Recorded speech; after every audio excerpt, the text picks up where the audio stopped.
My girlfriend told her friends that I was useless and just an irrelevant guy. But now that I've stopped covering her college tuition and car payments, she's begging me to reconsider.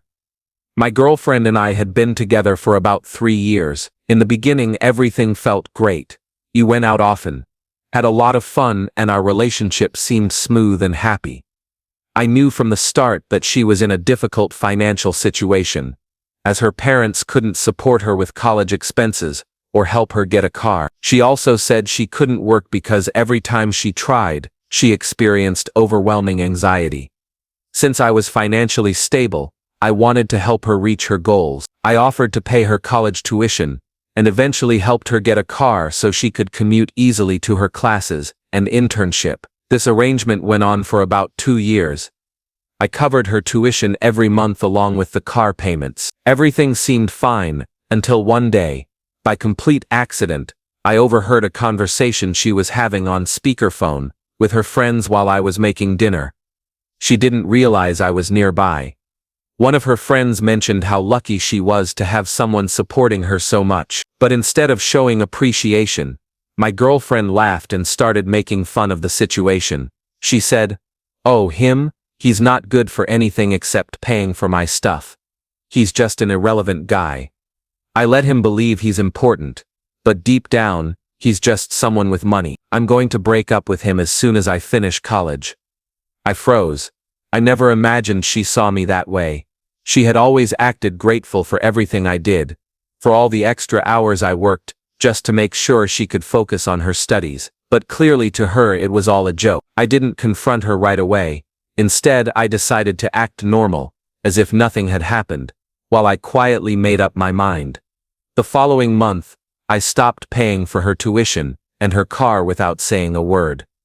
I waited for her to notice. When the payment due date arrived, she called me. "Hey, it looks like you forgot to cover my tuition and car payment this month. Did something happen?" I calmly replied, "No, I didn't forget. I've just decided to stop paying. After hearing what you told your friends that I'm just an irrelevant guy who doesn't matter, I figured it was better to stop spending my money on something that according to you isn't important."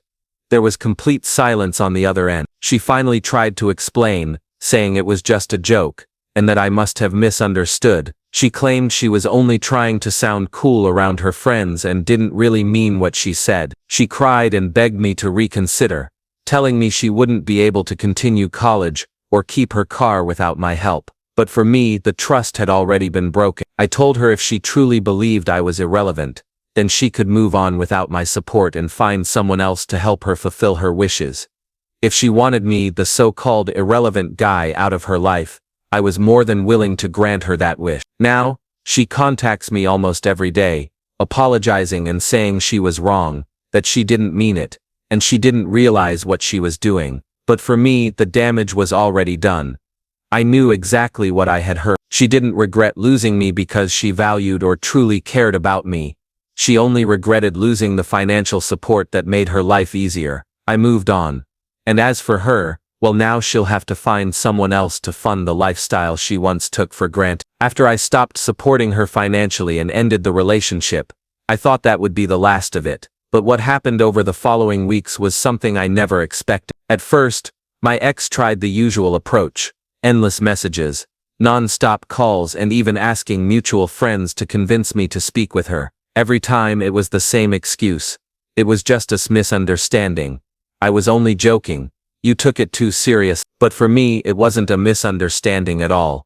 When someone says things like that so casually in front of their friends, it shows how they truly feel deep down. My decision to walk away wasn't about revenge or anger. It was about self-respect. What really caught me off guard, though, was how her attempts to win me back slowly turned into an obsession. It started with small things. One day, I came home and found a bouquet of flowers left at my door. No note, no name. At first, I assumed they might have been from someone at work or maybe a thoughtful friend. But soon after, other surprises began showing up. One day, I walked out to my car and found it completely covered in sticky notes. Each one was handwritten, filled with apologies, saying how much she loved me, and admitting she had made a huge mistake. One note even read, "You're the love of my life. Please give me another chance." That's when I realized This wasn't just about trying to fix things. She was determined to force me into forgiving her. Then one evening, one of my friends called and asked, "Hey man, are you all right? Your ex showed up here crying, saying you were in some kind of trouble, like something serious had happened." I was shocked. I had no idea what she was talking about.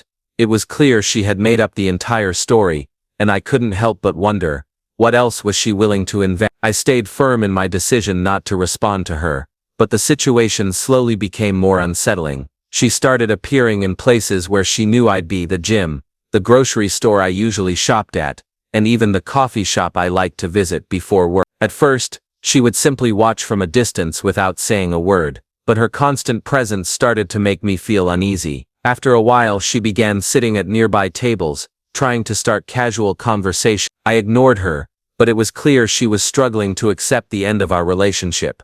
That's when I decided I needed to step away for a while and clear my mind. I went out of town for the weekend, staying at a friend's house in a quiet small town where I knew I'd have some peace. I even deactivated my social media accounts temporarily, and didn't tell anyone where I was going. My only goal was to disconnect and relax.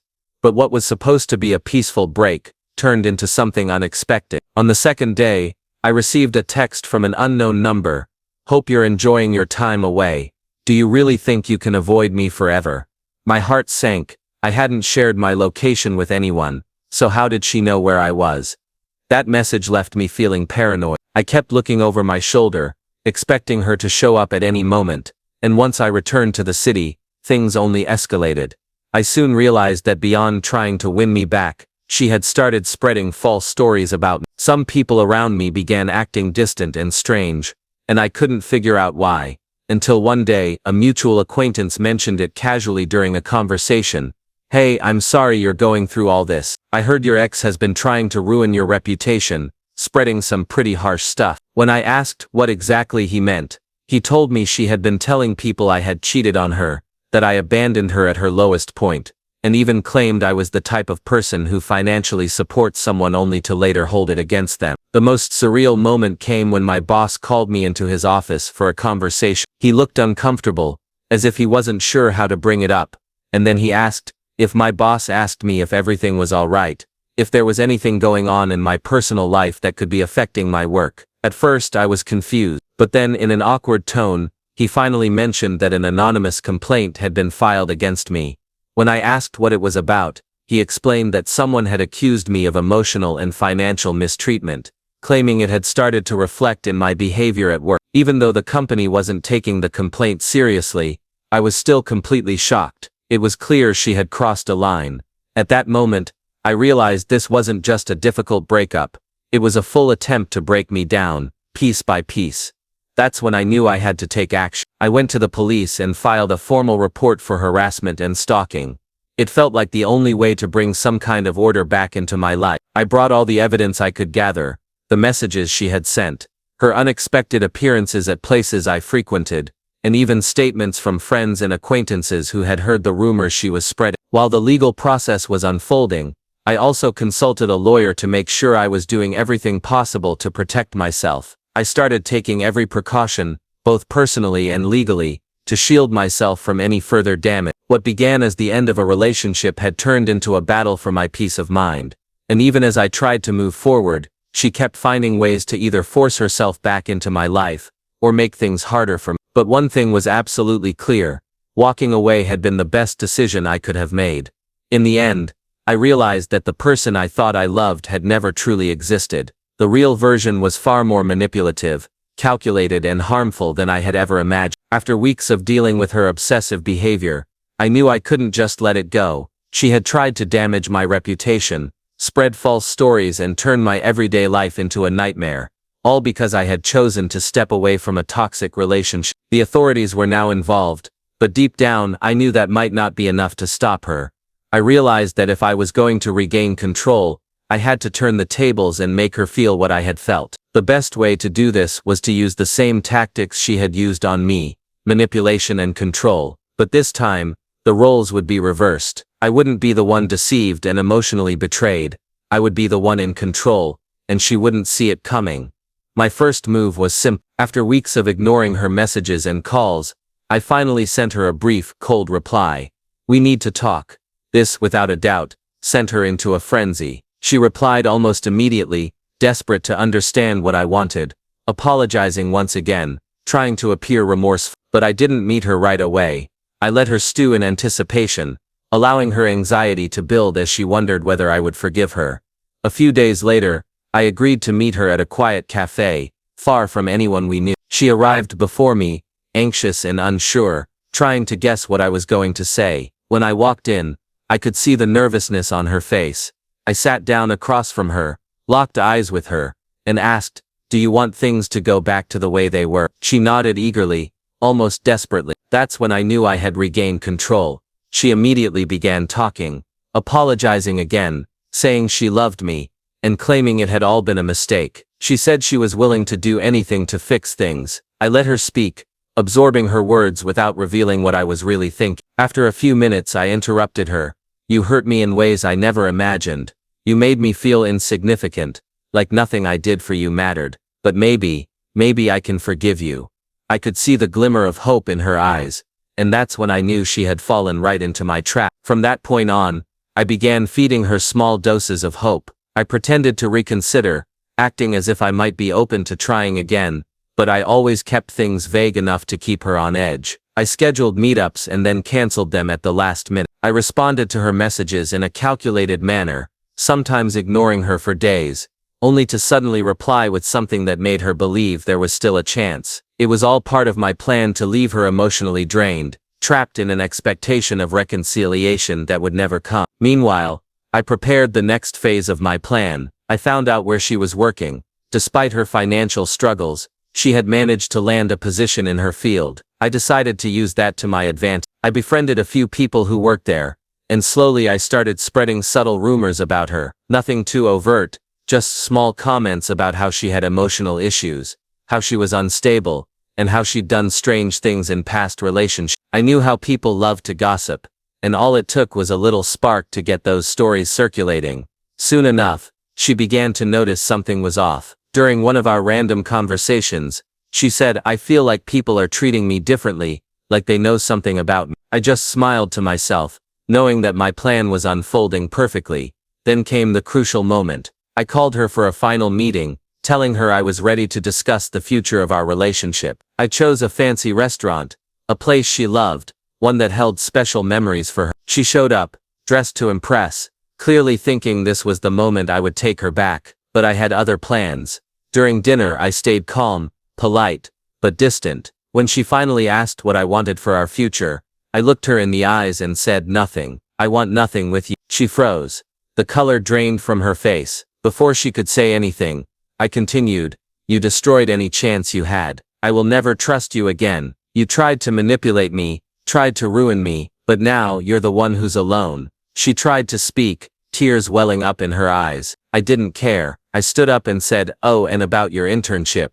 I hope you can keep your job. I've heard they're keeping an eye on some people there who don't seem trustworthy." I left her sitting there devastated. In the following days, I heard that she had been called in for a meeting at work about inappropriate behavior, and that things weren't looking good for her. The internship she valued so much was hanging by a thread, and her reputation was in tatters. In the end, I had finished what I started. She had tried to destroy me, but now it was her life that was falling apart. The best part, she would never know just how carefully planned it all was. Revenge didn't have to be loud, it just had to be precise.